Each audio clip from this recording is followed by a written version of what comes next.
Selamat hari Minggu adik-adik. Tak terasa ya, telah seminggu kita lalui. Sekarang kita kembali di hari Minggu.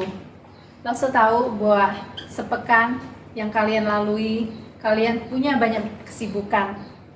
Kalian memiliki tugas-tugas dari sekolah, kalian memiliki ujian harian, terus kalian juga mengikuti bimbel. Pasti hari-hari kalian penuh dengan tugas-tugas yang menumpuk. Tetapi jangan sampai lupa ya. Ingat bahwa hari Minggu adalah hari Tuhan. Kita harus mengkhususkan hati kita, jiwa kita, pikiran kita di hari Minggu untuk beribadah kepada Tuhan. Karena Tuhan itu adalah Allah yang baik, Allah yang wajib kita sembah, yang kita puji, karena Dia mengasihi kita. Mari kita angkat satu pujian bagi Dia.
Adik-adik, mari kita masuk di dalam doa. Tuhan Yesus, kami sungguh bersyukur ya Tuhan, Engkau mengangkat kami menjadi anak-anak-Mu ya Tuhan. Kiranya ya Tuhan, kami semakin mengasihi Engkau, memberikan hidup kami ya Tuhan bagi Engkau ya Tuhan. Bapa di dalam kerajaan surga, kami juga bersyukur ya Tuhan untuk pemeliharaan, penyertaan yang Kau berikan di dalam kehidupan kami hari lepas hari ya Tuhan, begitu baiknya. Bapa di dalam kerajaan surga, kami menyerahkan ibadah sekolah minggu ini ya Tuhan, dari awal, pertengahan, hingga akhirnya hanya ke dalam tangan. Hanya di dalam nama Tuhan Yesus kami telah berdoa dan bersyukur. Amin. Adik-adik, Tuhan Yesus telah lahir bagi kita. Dia menderita, disalibkan hanya untuk menebus dosa kita. Karena Tuhan Yesus begitu mengasihi kita. Oleh karena itu, marilah kita juga memberikan kasih kita kepada Tuhan Yesus. Memberikan yang terbaik bagi Tuhan Yesus di dalam kehidupan kita. Selalu memancarkan kasih Yesus di dalam kehidupan kita, dimanapun kita ditempatkan sebagai anak-anak terang bagi Tuhan. Marilah kita memberikan persembahan bagi Tuhan untuk pekerjaan Tuhan di gereja kita. Kita nyanyikan, Dia lahir bagi kita.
atas pemeliharaan dan penyertaan-Mu bagi kami.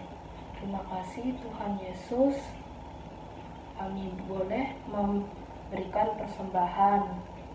Kiranya persembahan yang kami berikan dapat digunakan untuk pekerjaan Tuhan di sekolah minggu. Hanya di dalam nama Tuhan kami berdoa. Amin. Adik-adik, tibalah saatnya kita akan mendengarkan kebenaran firman Tuhan. Marilah kita persiapkan hati kita, pikiran kita untuk mendengarkan firman Tuhan. Dan jangan lupa Alkitabnya harus dipersiapkan agar firman Tuhan yang kita dengar boleh kita pahami, boleh kita mengerti, dan boleh kita lakukan di dalam kehidupan kita. Kita angkat satu pujian, Arti Kehadiran-Mu.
Shalom adik-adik yang dikasihi Tuhan.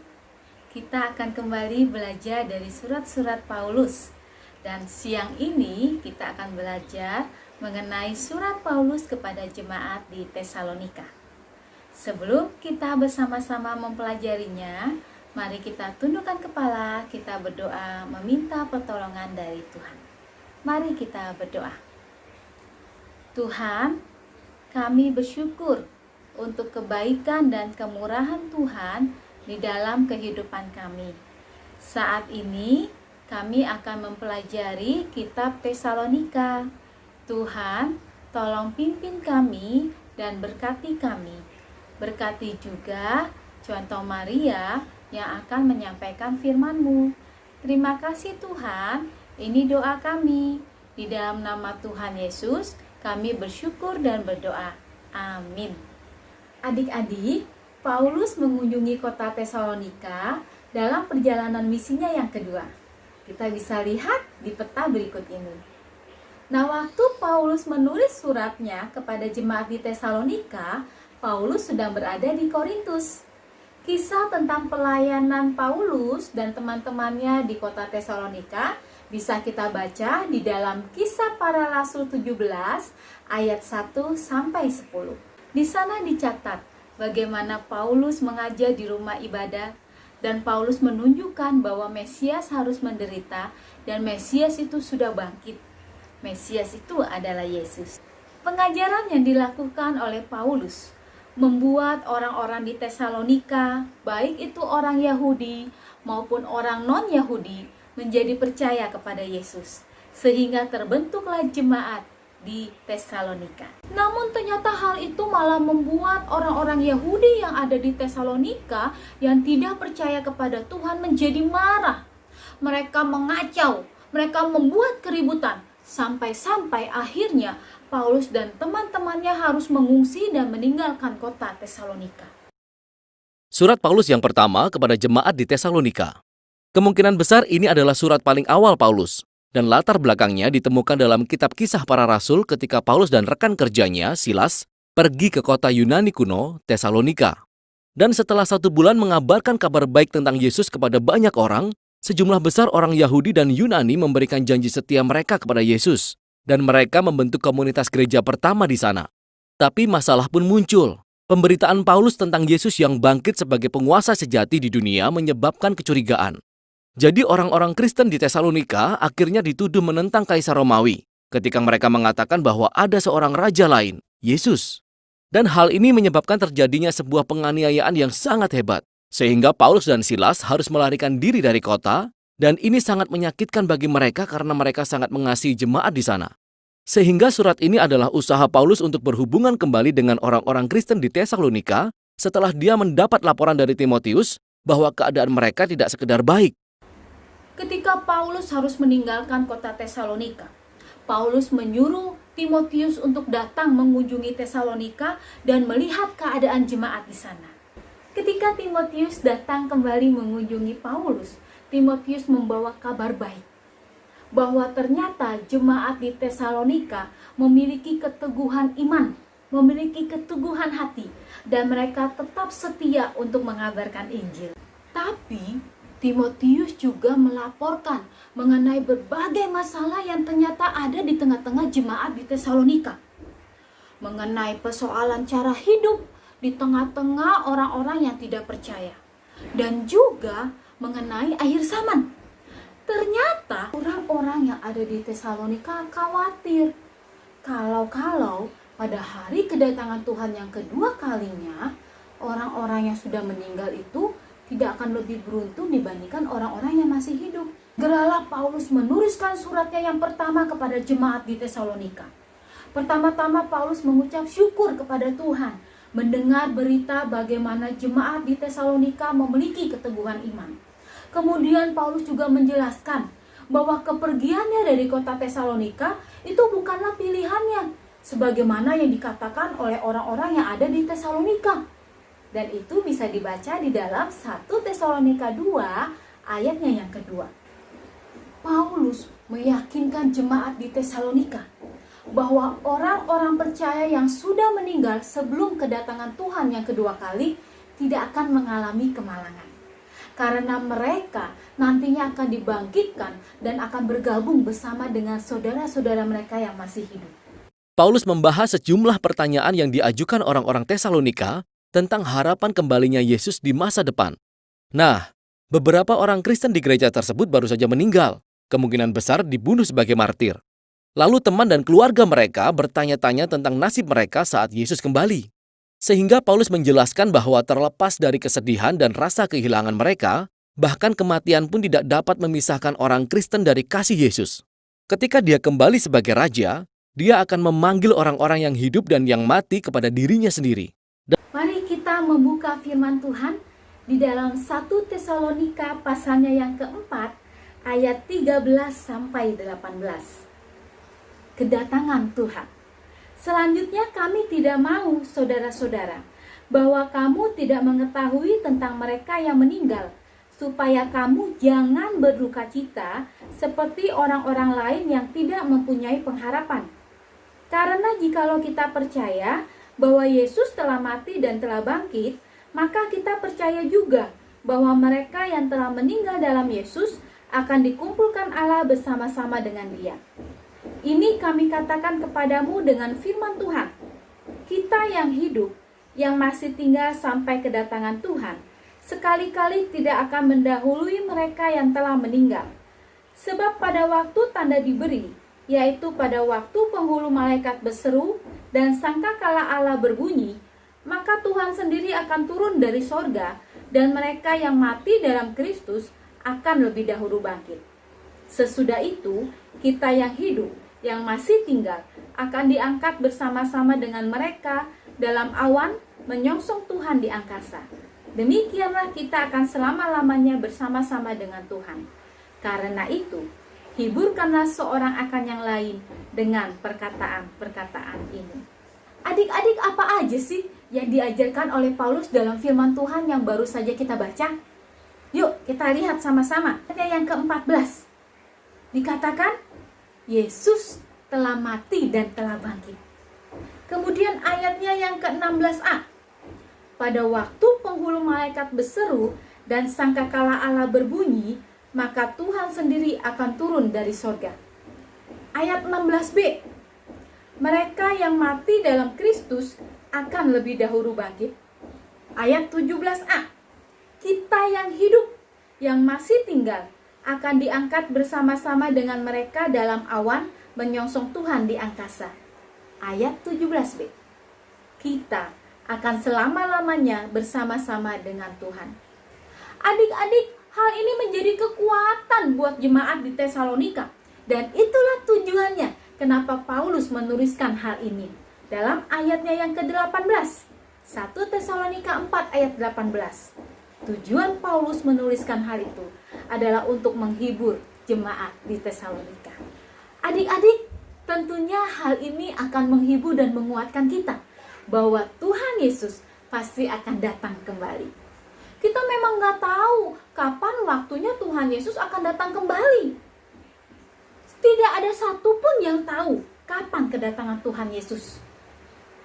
Tapi yang pasti, Tuhan Yesus pasti datang kembali. Sebagai orang yang percaya kepada Tuhan, kita harus selalu siap sedia dalam menanti kedatangan Tuhan Yesus yang kedua kali. Adik-adik, ternyata kemudian datanglah berita kepada Paulus. Surat Paulus yang kedua kepada jemaat di Tesalonika.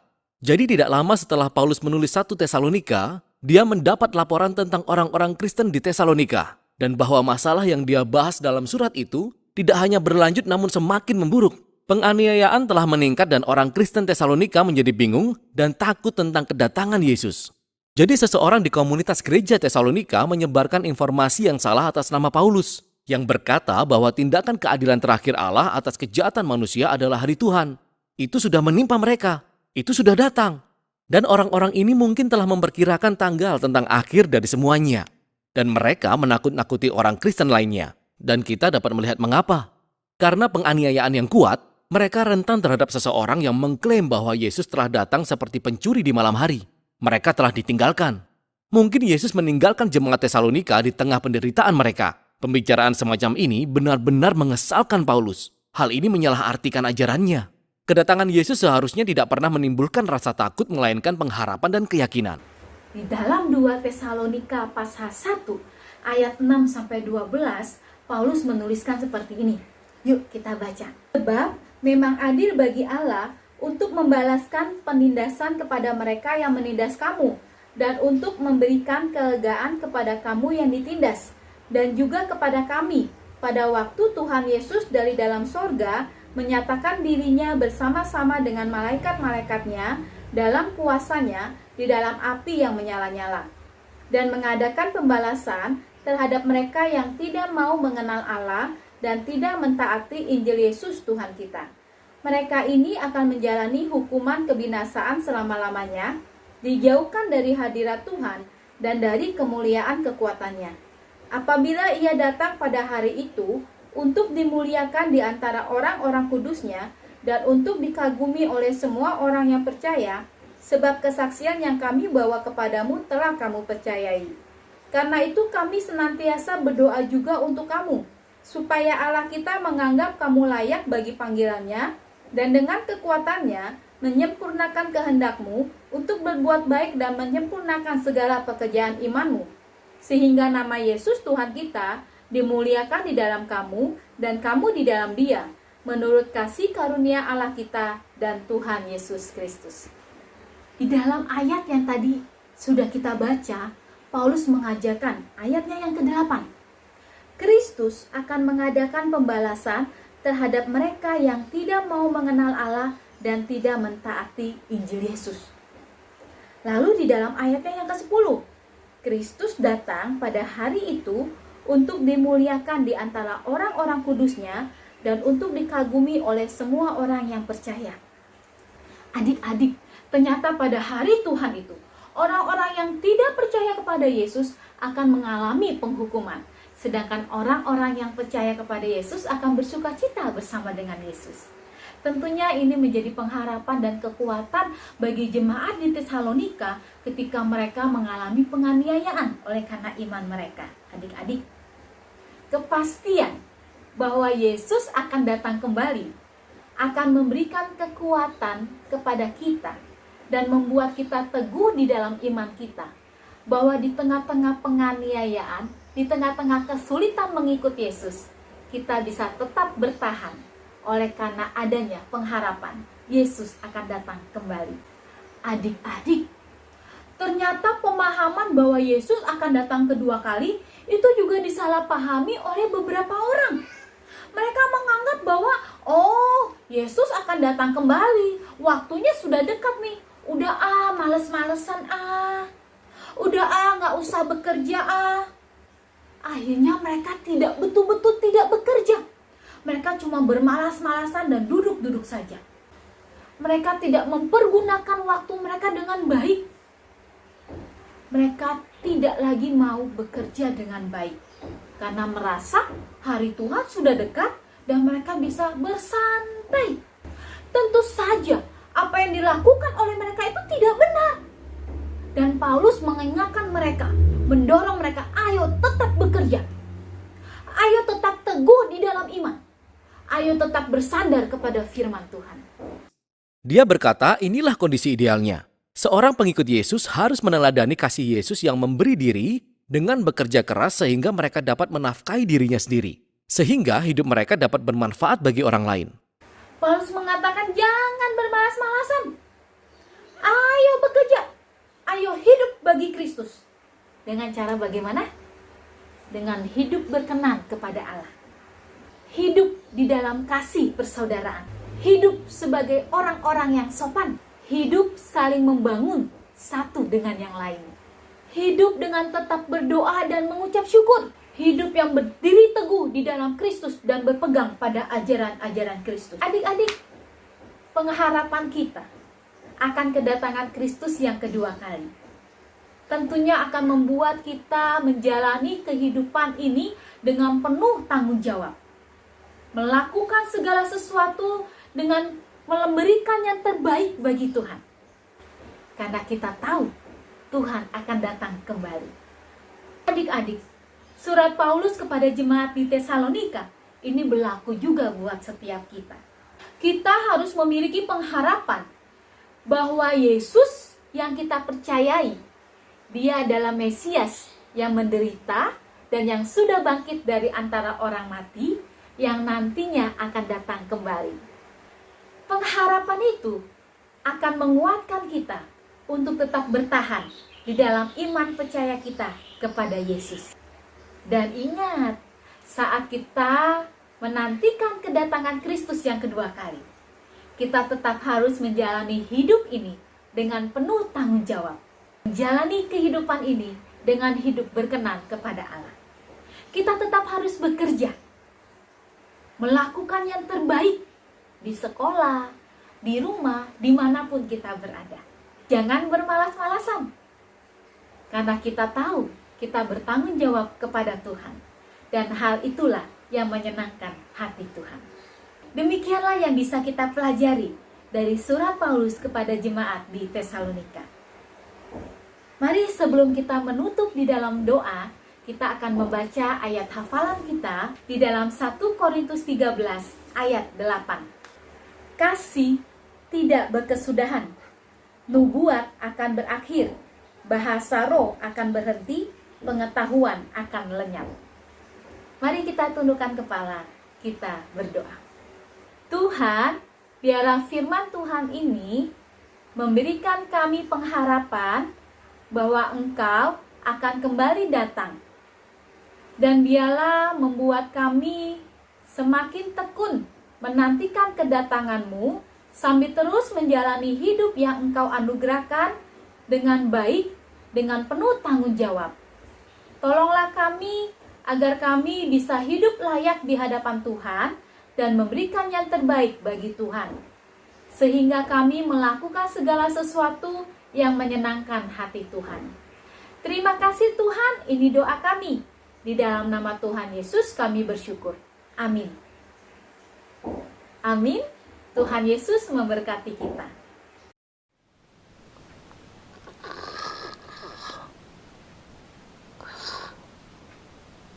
Kapten, Iya, Jenderal. kita diperintahkan sama Raja Penyakit untuk membuat anak-anak di sini sakit semuanya. Siap, Jenderal.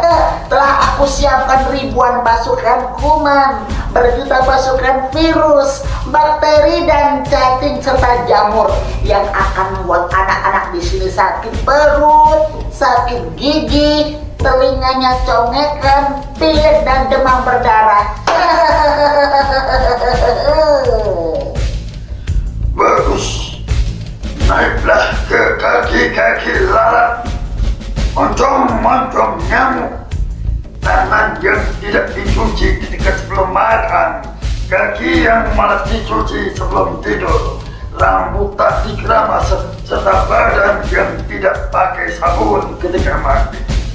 Baik, Jenderal. Segera kami akan berangkat mencari anak-anak itu.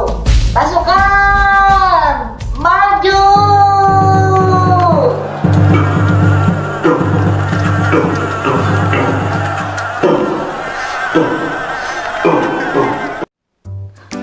Duh, gawat nih guys. Kita mau diserang sama Raja Penyakit. Ini tidak boleh kita biarkan. Ayo kita jaga kesehatan kita. Kita rajin cuci tangan. Kita juga keramas dan mandi pakai sabun. Dan tidak lupa kita juga mau makan makanan yang bergizi. Jangan suka jajan sembarangan. Karena banyak kotoran. Tadi lihat kan banyak kuman-kuman di kaki lalat. Di mana lalat-lalat itu suka berterbangan dan hinggap di makanan yang dijual di pinggir jalan. Dan juga jangan lupa kita juga harus rajin berolahraga. Nah, adik-adik, ibadah kita minggu depan spesial loh adik-adik. Diadakan di jam 4 sore. Jangan lupa ya, jam 4 sore. Nah, kalian juga harus siap-siap memakai pakaian olahraga. Karena di akhir ibadah, kita akan ada senam Zumba bersama-sama. Yeay! Siapa yang mau hidup sehat?